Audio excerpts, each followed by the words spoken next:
Good morning, dear aspirants. Today's news. இன்னைக்கான நியூஸ்ல current affairs எந்த அளவுக்கு முக்கியமான நியூஸோ அதை மட்டும் எடுத்து கொடுத்துருக்கோம். அதில் first news, India studying US tariff moves as trade deal calculus shift. என்ன நியூஸ் அப்படின்னா, நேத்திய கரண்ட் அஃபேர்ஸ்ல என்னன்னா, சுப்ரீம் கோர்ட், யூஎஸ்ல இருக்கிற சுப்ரீம் கோர்ட் ட்ரம்ப்போட அவர் லெவி பண்ணியிருந்தார் tariff, reciprocal tariff, punitive tariff, இந்த மாதிரியான டேரிஃப் நிறைய நாடுகள் மேல அங்கீகாரம் இல்லாத விதிச்சிருந்தார். ஸோ ஒரு ஆக்ட பேக்கிங்ல அவர் விதிச்சிருப்பாரு. பட் அந்த ஆக்ட்ல ஐஇபிஏ ஆக்ட், அந்த ஆக்ட் பேரு. ஸோ அந்த ஆக்ட்ல இஃப் கண்டிப்பா ஒரு டேரிஃப் போடணும் அப்படின்னா அந்த நாட்டில் யூஎஸ்ல இருக்கிற காங்கிரஸுக்கு தான் பவர் இருக்கு, president does not have power அப்படின்னு சொல்லி லிவ் பண்ணிட்டாங்க, ஸ்ட்ரைக் டவுன் பண்ணிட்டாங்க.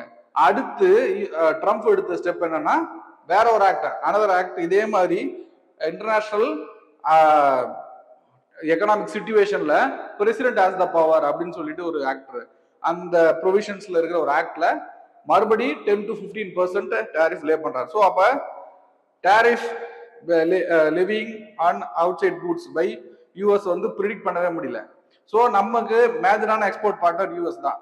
அப்ப நம்ம ட்ரேட்ல அடிபடாம இருக்கிறதுக்கு அந்த ட்ரேட்ல இருக்கிற டேரிஃப் ஷிப்ஸை கால்குலேட் பண்ணி நம்ம அனலைஸ் பண்ண வேண்டியதா இருக்கு. அதை பத்தின நியூஸ் தான் இது. ஓகேவா? ஃபர்ஸ்ட் அந்த ஆக்ட், ஐஇபிஏ ஆக்ட், ஈபா ஆக்ட் அப்படின்றது தான் மிஸ்டர் ட்ரம்ப் இது வரைக்கும் லெவி பண்றது. ஆக்சுவலா 133 பில்லியன் யூஎஸ் டாலர் வந்து இல்லாஜிக்கலா ட்ரம்ப் லெவி பண்ணனால மற்ற நாடுகள்ல இருந்து டோட்டலா கனெக்ட் பண்ணிருப்பாங்க. ஓகேவா? Invalidate duty Asus 50% on Indian goods. இந்த 50% கூட்ஸ் இருக்கு இல்லையா, 50% டாரிஃப், இந்த 50% டாரிஃப் நம்ம இந்தியா மேல லெவி பண்ணிருந்தது ஆக்சுவலா ரெசிப்ரோக்கல் டாரிஃப் தான். அதுல அதிகம் ரெசிப்ரோக்கல் டாரிஃப். இந்த ரெசிப்ரோக்கல் டாரிஃப் எப்படின்னா, நம்ம ஒன்ஸ் லெவி பண்ணிருக்கோம், நம்ம இப்ப இந்தியாவுக்குள்ள யூஎஸ் கூட்ஸ் வருது, அப்ப நம்ம ஒரு டாரிஃப் லெவி பண்ணிருக்கோம்னா அதுக்கு மாறாக இந்தியாவோட கூட்ஸ் யூஎஸ்க்கு போச்சுன்னா யூஎஸ்ல லெவி பண்ணுவாங்க டாரிஃப். அதுதான் ரெசிப்ரோக்கல் டாரிஃப். அதோட அதிக பர்சன்டேஜ் தான் நம்ம மேல லெவி பண்ணது. ஓகேவா? அடுத்து இப்போ ட்ரம்ப் ட்ரேட் ஆக்ட் ஆஃப் 1974, இந்த ஆக்ட் ஆயுதமா பயன்படுத்தி 10% ஃபர்ஸ்ட் இந்த யூஎஸோட சுப்ரீம் கோர்ட் ஸ்ட்ரைக் டவுன் பண்ண உடனே அடுத்து ஃபர்ஸ்ட் என்ன பண்ணுவாருன்னா 10% தான் டாரிஃப் சொல்லியிருப்பாரு குளோபல் கூட்ஸ்ல. அதுக்கப்புறம் என்ன பண்ணிடுவாருன்னா கொஞ்ச நேரம் கழிச்சு மறுபடியும் 15%. அந்த ஆக்சுவலா இந்த ட்ரேட் ஆக்ட்ல அட்மோஸ்ட் 15% தான் விதிக்க முடியும். யாரால? பிரசிடென்டால. இவர் ஃபுல் பவரையும் இதை யூஸ் பண்ணி அந்த 15% லெவி பண்ணிட்டாரு. ஆனா அது பர்மனன்ட் இல்லை.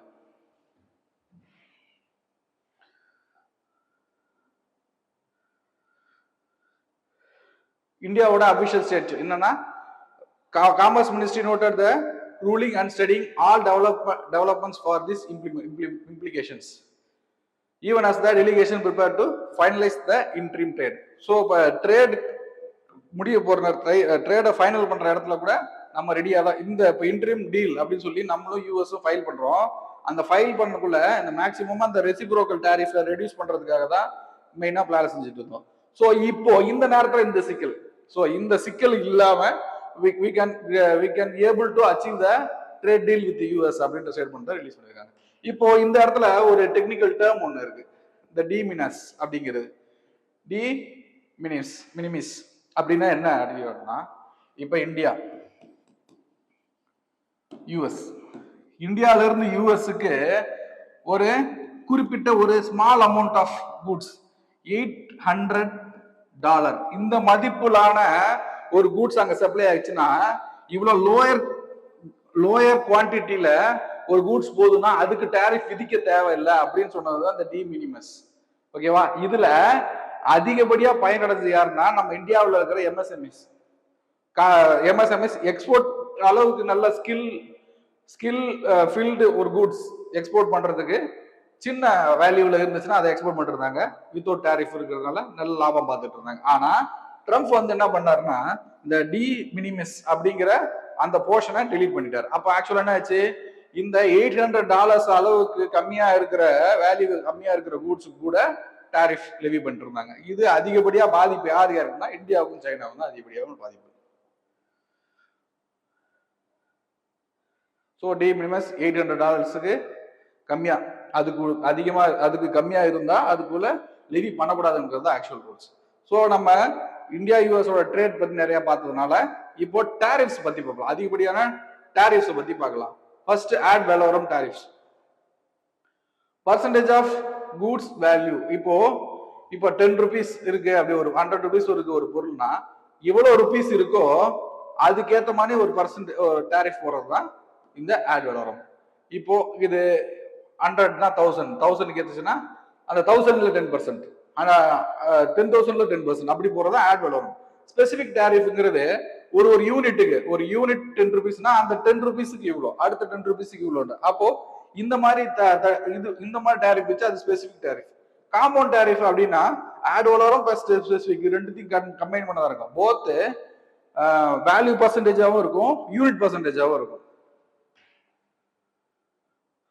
டாரிஃப் டைப்ஸ்ல செக்ஷன் 301ல சொன்னது என்னன்னா அன்ஃபேர் ட்ரேட் பிராக்டிஸ். எதுனா IP theft, forced tech transfer, இது எல்லாமே இன்க்ளூட் ஆனது அந்த ஆக்ட்ல 301 செக்ஷன்ல வர்றது.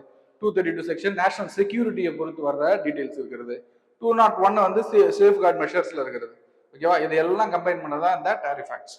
So next news. India Brazil inks facts on minerals, steel mining, agree to step up trade amidst US tariff turmoil. Issue என்னன்னா யூஎஸோட டாரிஃப் டீல்ஸா இருக்கட்டும், நம்ம இங்க இருந்து யூஎஸ்க்கு எக்ஸ்போர்ட் பண்ற பொருளா இருக்கட்டும், எதுவுமே நிலையா இருக்க போறதுன்னு தெரிஞ்சிருச்சு. So we are thinking of the alternatives countries to export our goods. அப்போ அதுல நம்ம ஆல்ரெடி யூரோப்பியன் யூனியன் கூட mother of all deal, European யூனியனுக்கும் இந்தியாவுக்கும் இதுக்கு ஒரு டீல் சைன் பண்றது ரெடி ஆயாச்சு, ஆல்ரெடி சைன் பண்ணியாச்சு. ஆக்சுவலா யூரோப்பியன் யூனியன்ல இருக்கிற எல்லா ஸ்டேட்ஸுக்குள்ளேயும் அது பாஸ் ஆக வேண்டியது, அந்த ஒரு லைன் இருக்கு மிச்சம். இந்த டைம்ல பிரேசிலுக்கு கூட நம்ம சைன் பண்றோம். பிரேசில் கூட என்ன சைன் பண்றோம் அப்படின்னா minerals usage, minerals and steel யூசேஜுக்கு யாருன்னா இந்தியாவோட பிஎம் நரேந்திர மோடியும் பிரேசிலோட பிரசிடென்ட் லூலா டா சில்வா, இவங்க 2 பேரும் தான் சைன் பண்றாங்க எங்க நியூ டெல்லியில. ஸோ அங்க சைனிங்ல மெயின் காம்பனண்டா இருக்கிறது என்னன்னா கிரிட்டிக்கல் மினரல்ஸ். இப்போ கிரிட்டிக்கல் மினரல்ஸ், இதுக்கு இந்த கான்செப்ட் உள்ள போறதுக்கு முன்னாடி எல்லாருக்கும் டவுட்டா இருக்கிற கிரிட்டிக்கல் மினரல்ஸும் ரேர் எர்த் மினரல்ஸும் என்னன்னு புரியணும். இந்த critical minerals, rare earth minerals, இது பெரிய சர்க்கிள் இருக்கிறது கிரிட்டிக்கல். ஆக்சுவலா உள்ள இன்பைபா இருக்குது ரேர் எர்த். என்ன அர்த்தம்னா எல்லா ரேர் எர்த் மினரல்ஸும் கிரிட்டிக்கல்ஸ் தான். ஓகேவா, என்ன இது ரெண்டுத்துக்கு வித்தியாசம் அப்படின்னா இங்க காப்பர் இந்த மாதிரியான ரெகுலர் குட்ஸ் இருக்கும். ரேர் எர்த் எலமெண்ட்ஸ்ல அதிகப்படியா என்ன இருக்கும்னா வெனாடியம், லேந்தனைட், இந்த மாதிரியான ரொம்ப ரொம்ப டெக்னாலஜிக்கலா ரொம்ப தேவைப்படுற ஆனா ரேரா இருக்கிற மெட்டல்ஸ் இருக்கும். ஓகேவா, இதுதான் கிரிட்டிக்கல் மினரல்ஸுக்கும் ரேர் எர்த் மினரல்ஸுக்கும் உள்ள வித்தியாசம்.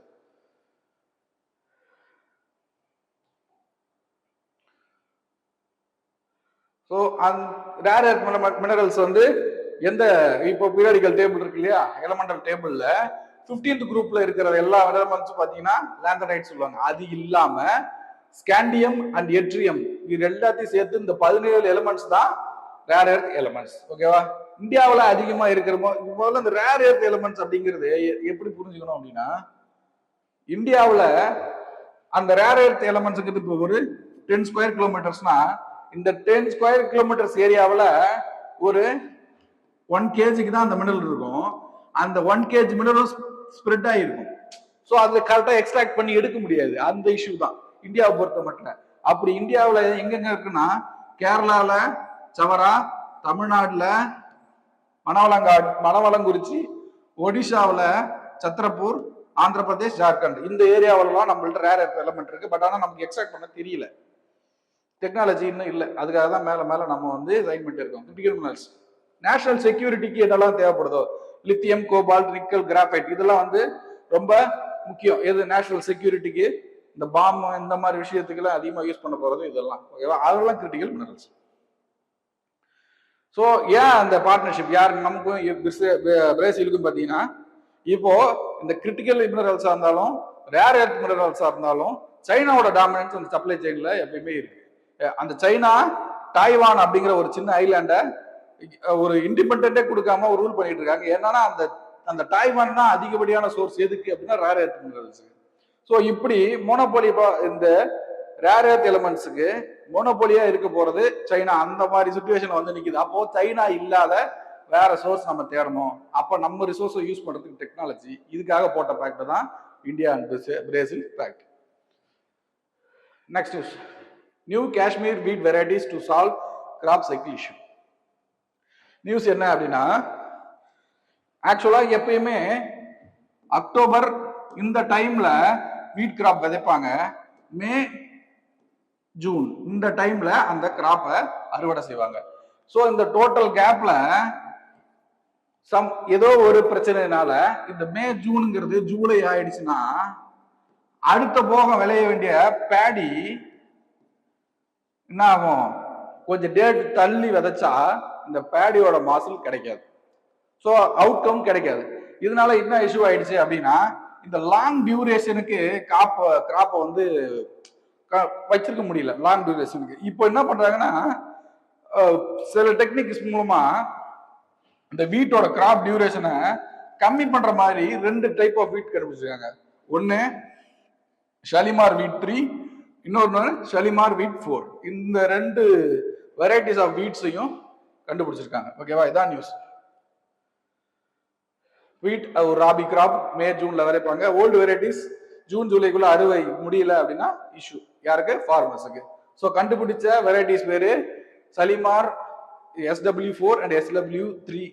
yield potential SW3 can yield 38 quintals per hectare. அப்ப இது அதிகம் தான். ஆக்சுவலா ஏற்கனவே இந்த வீட் ப்ரொடக்ஷனை விட 38 quintals per hectareங்கிறது அதிகம் தான். எப்படி லேப்ல கண்டுபிடிச்சாங்க அப்படின்னா, கிராஸ் பிரீடிங் அப்படின்றது இப்ப எப்படின்னா,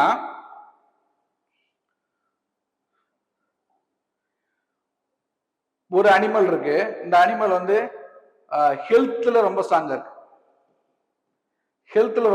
இருக்கு. ஹெல்த் அண்ட் ஃபைட்டிங்ல. இன்னொரு அனிமல் வந்து எக்கனாமிக்கலா ஸ்ட்ரென்த்தா இருக்கு. எக்கனாமிக்கலா நீடா இருக்கு இந்த அனிமல். ஆனா ரெண்டும் ஒரே கேட்டகரி தான் வச்சுக்கோங்க. இப்ப கவுல ஒரு சில கவு என்னாகுன்னா லாங் டைம் ஹெல்த்தா வாழ்ற கேட்டகரிஸ்ல இருக்கும். இன்னொரு கவு பாத்தீங்கன்னா நல்ல குவாலிட்டி மில்க் கொடுக்குற மாதிரி இருக்கும். இப்ப இந்த 2 கவையும் கிராஸ் பிரீட் பண்ண விட்டு அவுட்கம்ல ஒண்ணு வருது, ஒரு கவு வரும் இல்லையா? இந்த டெக்னிக் தான் இந்த கிராஸ் பிரீடிங். ஓகேவா? இதே பெடிகிரி செலெக்ஷன் அப்படிங்கிறது சேம் ஆன்சிஸ்டரா இருக்கும். இதுல ப்ராஜனிஸ்ல திரும்பி கிராஸ் பிரீட் பண்ண வைப்பாங்க. அந்த ப்ராஜனிஸ்குள்ளே மட்டும்தான் கிராஸ் பிரீட் பண்ண வச்சு பெஸ்ட் அவுட்கம் கொண்டு வருவாங்க. அதுதான் பெடிகிரி செலெக்ஷன். ஓகேவா? இதன் மூலமா தான் கண்டுபிடிச்சது தான் இந்த SW3 and SW4. Conventional breeding நான் ஃபர்ஸ்ட் சொன்னது இல்லையா? அதுதான் கன்வென்ஷனல் பிரீடிங். இதுல மெயினா ஆக்ட் பண்ண ரிசர்ச் சென்டர்ஸ் என்ன? ICAR and SKUAST K. ரெண்டுமே காஷ்மீர்ல இருக்குது. ஸ்கூட்டாஸ்ட் கே அப்படிங்கிறது காஷ்மீர்ல இருக்குது. Next is AI impact summit. 85 countries and 3 bodies sign New Delhi declaration. இந்த நியூ டெல்லி டிக்ளரேஷன் நம்ம ப்ரிலிம்ஸ்ல எப்படி கேட்பாங்கன்னா, வெறும்னா நியூ டெல்லி டிக்ளரேஷன் கேட்பாங்க. என்னன்னா அது AI சமிட் அப்புறம் வந்தது. ஸோ இப்போ AI வந்து AI ஃபார் ஆல் மாதிரி டெமோக்ரட்டைஸ் பண்றதுக்கு இந்தியா, பிரான்ஸ் இந்த மாதிரி ஒரு நாடுகள்லாம் முன்னெடுத்து வச்சாங்க. இதுதான் வந்து இந்த AI சமிட்டோட அவுட்கம். ஓகேவா? என்ன பெருசானா, AI சமிட்ல சைனா, US இந்த 2 நாடுமே கிட்டத்தட்ட இரு துருவம் மாதிரி தான், 2 சேரவே சேராது. ஆனா ஒரு எக்ஸெப்ஷன் என்னன்னா, இந்த நியூ டெல்லி டிக்ளரேஷன்ல இந்த 2 நாடுமே சைன் பண்ணிருக்கு.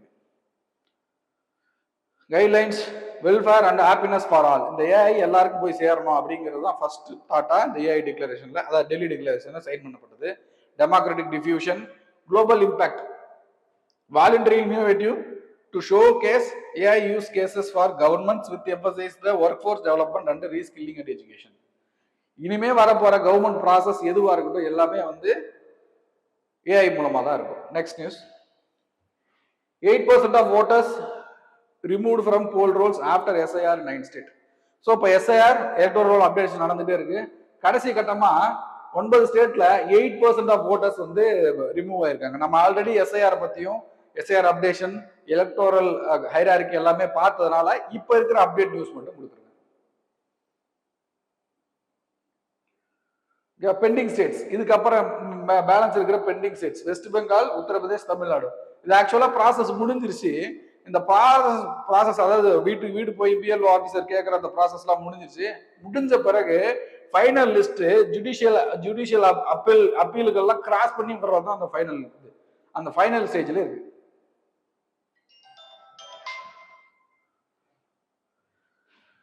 The last is laser pulses turn glass into super dense data source. என்ன விஷயம் அப்படின்னா மைக்ரோசாஃப்ட் கம்பெனி கண்டுபிடிச்சது என்ன விஷயம்னா, ஒரு சின்ன துண்டு கிளாஸ் பீஸ்ல 3D ஒர்க்செல்ஸ், இந்த எப்படி சொல்றது, மெமரிஸ் ஸ்டோர் பண்ணிக்கிறது, ஒரு மெமரி கார்டு ஸ்டோர் பண்றோம் இல்லையா, அந்த மாதிரி அந்த சின்ன கிளாஸ் பீஸ்ல 4.8 டிபி அளவுக்கான மெமரி சேர்த்து வைக்கிற அளவுக்கு ஒரு காம்பனன்ட் கண்டுபிடிச்சிருக்காங்க. இது சயின்ஸ் அண்ட் டெக்ல ஒரு முக்கியமான பார்ட்டா இருக்கும். ஓகேவா? ஹார்ட் டிரைவ்ஸா நம்ம யூஸ் பண்ண போறோம். Magnetic tape 30 to 50 years use பண்ற டைம். ஆனா இப்போ மேக்னெட்டிக் டேப்ஸ் இவ்வளவுதான், 30 to 50 இயர்ஸ் தான் வச்சுக்க முடியும். ஆனா இப்ப கண்டுபிடிச்சிருக்க கிளாஸ் ஸ்டோரேஜ் வந்து 10,000 இயர்ஸ் வரைக்கும் கண்டுபிடிக்க முடியும். அப்போ சின்ன வால்யூம்ல அதிகப்படியான டேட்டாவை ரொம்ப நாளைக்கு சேவ் பண்ண வைக்க முடியும். ஓகேவா? அதுதான் அந்த கிளாஸ், பிரசிலிட் class. My question: compare the responses of India and Brazil, two major constitutional democracies, to the US Supreme Court's intervention in trade policy. So US Supreme Court trade பாலிசில இன்டர்வீன் பண்ணி ட்ரம்ப்பை ஸ்டாப் பண்ணதுக்கு இந்தியாவோட பிரேசிலோட response. ஏன்னா இவங்க ரெண்டும் biggest டெமோக்ரசிஸ், அவங்களோட response. What lessons to these responses offer for managing executive let tensions in foreign economic policy? So இது ஒரு பாடமா எடுத்து டெமோக்ரசிஸ்ல இந்த மாதிரி தவிர்க்க முடியாத சுச்சுவேஷனை சால்வ் பண்றது ஜுடிஷியல் இன்டரப்ஷன் தேவை அப்படிங்கிறத ஸ்டேட்மெண்ட். ஸோ தேவைதான் அப்படின்னு கன்க்ளூட் பண்ணி 2 பக்கத்துக்கு 150 வேர்ட்ஸுக்கு எழுதி போட்டோ எடுத்து சென்ட் பண்ணுங்க. கண்டிப்பா திருப்பி தருவோம். தேங்க்யூ. குருஷேத்ரா குருஷேத்ரா குருஷேத்ரா குருஷேத்ரா குருஷேத்ரா குருஷேத்ரா.